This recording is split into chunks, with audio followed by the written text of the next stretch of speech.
Salam saudara-saudara yang dikasihi Tuhan. Selamat Natal bagi kita hari ini. Kiranya damai Natal ini tetap tinggal di dalam hati kita dan kita tetap di dalam sukacita Natal. Hari ini kita akan mendengarkan kebenaran firman Tuhan.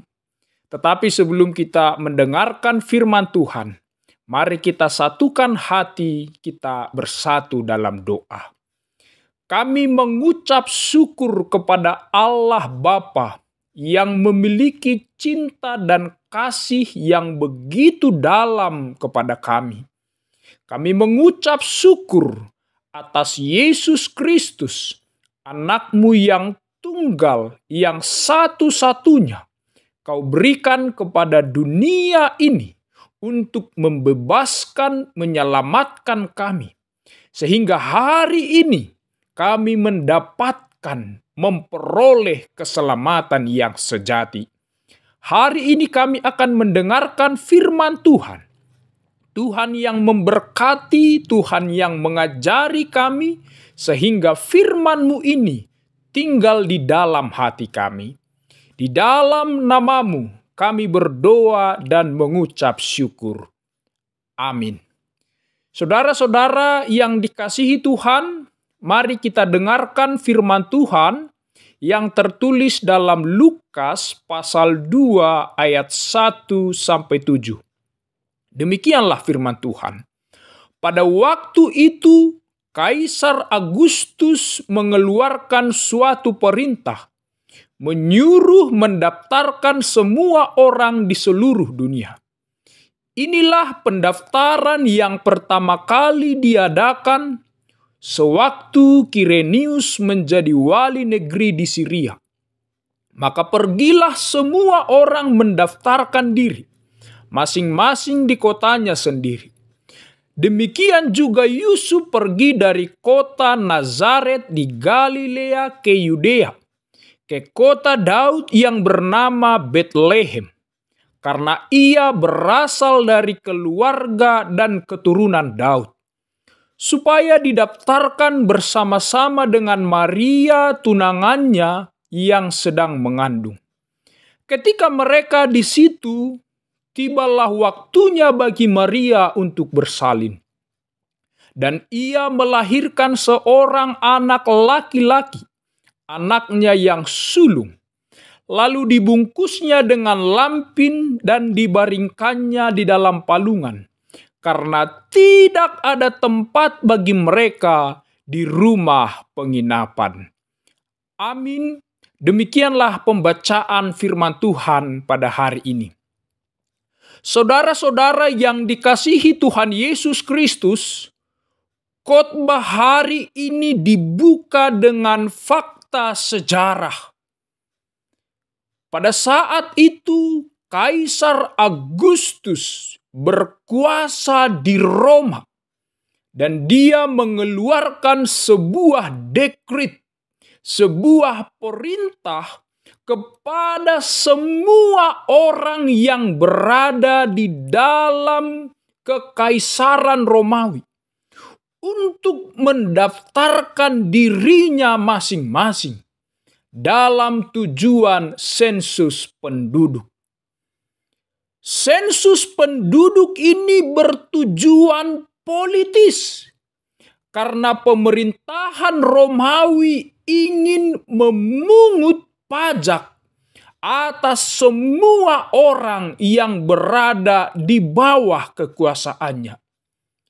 Dan sensus penduduk ini juga adalah sebagai sebuah peringatan dari orang Romawi kepada orang Yahudi bahwa mereka berada di bawah kekaisaran Romawi. Karena itu orang-orang Yahudi dituntut untuk memberikan penghormatan kepada kaisar dan memberikan kewajibannya kepada kaisar. Namun sesungguhnya bagi orang Yahudi, sensus penduduk itu bertentangan dengan iman mereka. mereka diam dalam tanah leluhur mereka, dan tidak pantas bagi mereka untuk membayar pajak kepada kaisar. Karena bagi mereka hanya kepada Tuhan sajalah mereka bisa memberikan persembahannya.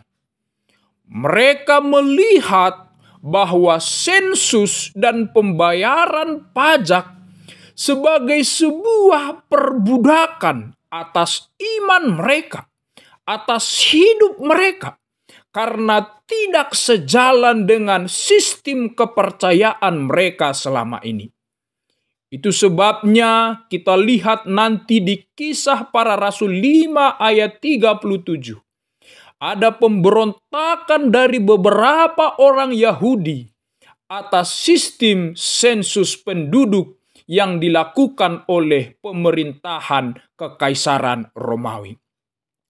Tetapi saudara-saudara yang dikasihi Tuhan, kalau kita baca di dalam teks ini, setelah Kaisar Agustus memerintahkan untuk semua orang untuk mendaftarkan diri, maka semua orang yang berada di bawah Kekaisaran Romawi itu mendaftarkan dirinya masing-masing. Demikian juga dengan Yusuf dan Maria yang pergi dari Nazaret ke kota Betlehem. Yusuf pergi mendaftarkan dirinya ke Betlehem, ke tanah leluhurnya. Karena dalam tradisi orang Yahudi, orang Israel terikat dengan keluarganya. Jadi jelas sekali bahwa Yusuf sadar dan tahu bahwa Betlehem kota Daud adalah tempat leluhurnya. Maka kesanalah dia mendaftarkan dirinya. Dan walaupun sejatinya mayoritas bangsa Israel melihat sensus penduduk itu sebagai sebuah pemaksaan. Tindakan untuk memungut pajak itu nantinya adalah sebuah paksaan. Tetapi jalan yang susah itu dipakai Tuhan untuk membawa Yusuf dan Maria ke Betlehem untuk kelahiran Mesias, untuk menggenapi nubuat dalam Mika 5 ayat 2. Sesuatu yang susah, sesuatu mungkin yang tidak sesuai dengan hati. Tapi Allah dapat memakainya kepada Yusuf dan Maria, supaya apa yang dijanjikan oleh Allah digenapi melalui kelahiran Yesus di Betlehem. Begitulah proses yang dilalui oleh Yusuf dan Maria untuk menggenapi apa yang dinubuatkan oleh Allah sejak zaman Perjanjian Lama. Saudara yang dikasihi Tuhan, Alkitab mencatat bahwa pada saat mendaftarkan diri ke Betlehem, Maria dalam keadaan mengandung.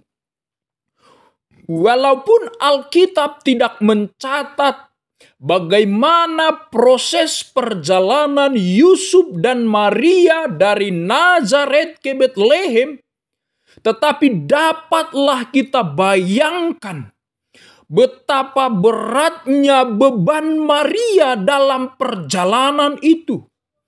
Maria yang sudah hamil tua harus menempuh perjalanan yang jauh itu tanpa sistem transportasi seperti zaman sekarang itu. Semua itu dilalui oleh Yusuf dan Maria. Betapa besarnya resiko yang dihadapinya dalam perjalanan itu. Namun semua itu ditanggung oleh Maria. Dikerjakannya dengan sesungguh hatinya. demi untuk menggenapi nubuat Allah. Bahkan kita melihat di Bethlehem itu tidak ada lagi tempat penginapan bagi mereka. Karena semua penginapan sudah penuh. Tak ada satu pintu rumah pun yang terbuka bagi mereka. Tak ada satu pintu penginapan pun yang terbuka bagi mereka. Semua sudah penuh. Tetapi saudara-saudara yang dikasihi Tuhan, tetapi dengan pengorbanan, dengan perjuangan dan kesetiaan Maria dan Yusuf, akhirnya tibalah bagi Maria untuk melahirkan bayi Yesus Kristus. Dan yang menarik di dalam firman Tuhan hari ini, bayi Yesus lahir di tempat yang sederhana, dibungkus dengan lampin, dibaringkan dalam palungan. Tempatnya sederhana, pembungkus tubuhnya sederhana, dan kedudukannya juga sederhana. Sangat berbeda dengan kaisar. Kaisar tinggal dalam istana yang mewah dan besar. Kaisar dipandang dengan hormat, dan kaisar berkedudukan tinggi, dan semua orang mengeluh-elukan sang kaisar. Tetapi Yesus sendiri, ketika dia mau dilahirkan, tidak ada pintu yang terbuka bagi dia. Tetapi saudara-saudara yang dikasihi Tuhan, harus kita ingat di dalam firman ini, walaupun Yesus lahir di tempat yang sederhana, tetapi kita harus ingat bahwa Yesus adalah Raja yang sesungguhnya. Karena dia adalah anak sulung Allah, pewaris kerajaan Allah. Dialah Raja pembawa damai dan keselamatan untuk semua orang yang berdosa. Yesus adalah bukti kasih Allah kepada dunia ini. Karena begitu besarnya kasih Allah kepada dunia ini, sehingga Allah memberikan anaknya Yesus Kristus bagi manusia ini, supaya manusia tidak di dalam kebinasaan, melainkan memperoleh hidup yang kekal. Yesus Kristus itu sebagai bukti kasih Allah kepada dunia ini. Walaupun dunia ini menolak Yesus, walaupun dunia ini ada banyak yang tidak suka kepada Yesus, tapi Yesus adalah bukti Allah, bukti kasih Allah kepada dunia ini. Maka hari ini saudara-saudara yang dikasihi Tuhan, pada masa Natal ini kita diingatkan, saudara diingatkan, bahwa kita telah menerima hadiah yang terbesar dari Allah. Maka bersukacitalah, bergembiralah, dan bersorak-soraklah. Sambutlah Yesus sebagai Raja dunia di dalam hatimu. Walaupun ada banyak hal yang tidak terjadi seperti yang kamu harapkan di dunia ini. Walaupun hari ini kamu memiliki sejumlah pergumulan. Walaupun hari ini kamu dikecewakan oleh orang-orang lain. Walaupun mungkin hari ini tak seorang pun yang mengerti keadaanmu. Tapi ingat dan sadarlah bahwa Allah itu begitu mencintai dan mengasihimu. Itulah buktinya. Dia memberikan Yesus Kristus sebagai juru selamat bagi hidup kita. Maka hari ini, sambut dan terimalah Yesus itu dalam hidupmu dan bertumbuhlah di dalam. Natal itu bukan hanya peristiwa historis yang terjadi di masa lampau, tetapi Natal itu adalah peristiwa iman yang membangkitkan, yang membebaskan kita, orang-orang yang percaya di dalam kehidupan ini. Maka hari ini saudara-saudara yang dikasihi Tuhan, mari buka pintu hati kita. Kita sambut Yesus, bersukacitalah. Sebab Raja Damai, Raja Juru Selamat telah datang menggenapi janji Allah dan membebaskan kita. Maka hari ini bersukacitalah dalam kelahiran Yesus. Bergembiralah melalui kelahiran Yesus. Sebab dengan lahirnya Yesus ke dunia ini, kita yang dulu ada di bawah hukuman dosa, sekarang kita menjadi anak. Kita yang dahulu diperbudak oleh dosa, hari ini kita menjadi orang yang merdeka. Mari tanamkan di dalam hati kita masing-masing sukacita Natal dengan tetap hidup di dalam firman Allah. Amin. Tuhan Yesus memberkati.